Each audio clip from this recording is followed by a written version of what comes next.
Hello viewers, আসসালামু আলাইকুম। Iran এবং আমেরিকার মধ্যকার এই যুদ্ধ থেকে কিন্তু আমাদের একটা বিষয় শিক্ষণীয় আছে, কি সেটা জানতে হলে পুরো ভিডিওটি দেখুন।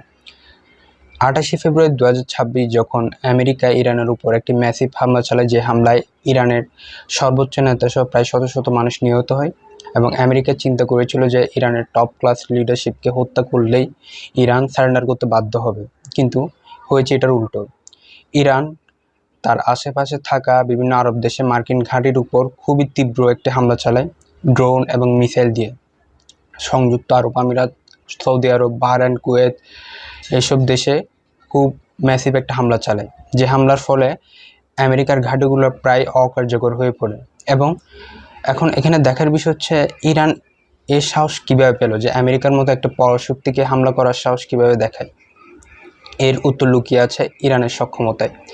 যেহেতু বিভিন্ন স্যাংশনের কারণে ইরান তার বিমান বাহিনীকেও খুব একটা আধুনিকায়ন করতে পারেনি, কিন্তু সে যেটা করেছে, সে বিভিন্ন ধরনের মিসাইল এবং ড্রোনের উপর তার ফোকাস রেখেছে এবং এটাকে এমন একটা পর্যায়ে নিয়ে গিয়েছে যে অনেক উন্নত দেশের তুলনায়ও ইরানের ড্রোন এবং মিসাইল শিল্প কিন্তু অনেক আপডেট। এমনকি ইরানের এক জেনারেল এও বলেছে যে তারা ড্রোন এবং মিসাইল এমনভাবে বানায় যে তারা বিড়ি বা সিগারেট বানায়। তাদের জন্য বিষয়টা এতটাই সহজলভ্য হয়ে গিয়েছে।